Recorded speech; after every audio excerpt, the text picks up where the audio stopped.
রাত্রেবেলা একা থাকলেই তার অতিরিক্ত ভয় পাবে, তার মনে হবে পিছনে কেউ কেউ আছে, বা ওনাকে কেউ যেন তাকিয়ে ধরিয়ে আছে, বা ওনাকে কেউ যেন মেরে ফেলার মতো চেষ্টা করতেছে। তার এরকম একটা ভিতরে একটা ভয় ঢুকে যাবে। অবশ্যই সেই ব্যক্তি তার সঙ্গে থাকবে, যে কোনো ব্যক্তির সঙ্গে থাকতে চেষ্টা করবে।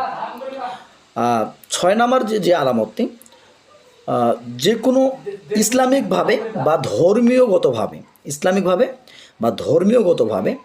যে কোনো ওই ব্যক্তির সামনে আলোচনা যদি করে থাকেন, ওই ব্যক্তিকে ওই ধর্মীয় আলোচনা খুবই খারাপ লাগবে, খুবই বিরক্তকর লাগবে।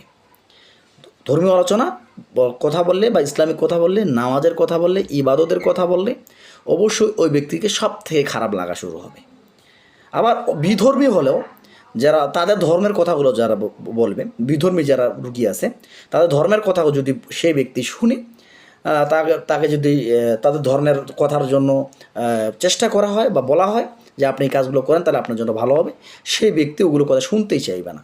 শুনলেই যেন তার অসুস্থতা বেড়ে যাবে বা খারাপ লাগবে, অশান্তি লাগবে।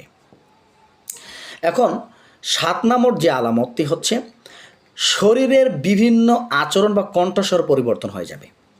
শরীরের ভিতরে বিভিন্ন আচরণ বা নিজের কণ্ঠস্বর পরিবর্তন হয়ে যাবে, এবং ওই ব্যক্তি নিজেই নিজের ভিতরে কন্ট্রোলে থাকবে না।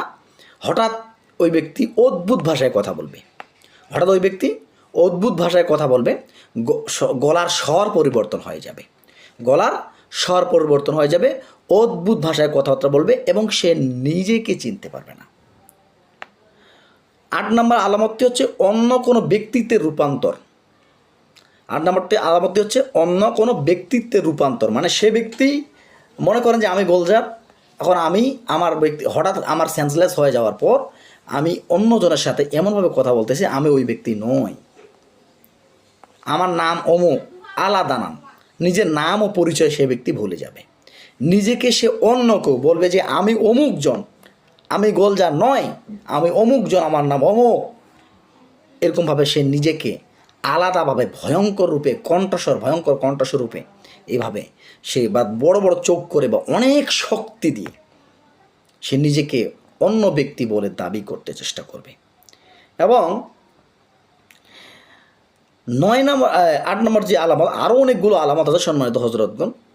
আলামতগুলো বললেই ভিডিও অনেক বড় হয়ে যাচ্ছে, তাই ভিডিওটি সংক্ষিপ্ত করার জন্য 8 নম্বরের আলামতেই থাকবে। যদি আপনি বুঝে নেন যে আপনার সঙ্গে এরকম ঘটনা ঘটতেছে, তাহলে বুঝে নেবেন অবশ্যই আপনি চালানকৃত জিন্নাতে আক্রান্ত। তাহলে অবশ্যই আপনি কোনো কুরআন সুন্নাহ ভিত্তিক যারা রুকিয়া করেন, কুরআন সুন্নাহ ভিত্তিক যারা চিকিৎসা করেন, তাদের সাথে যোগাযোগ করার চেষ্টা করুন।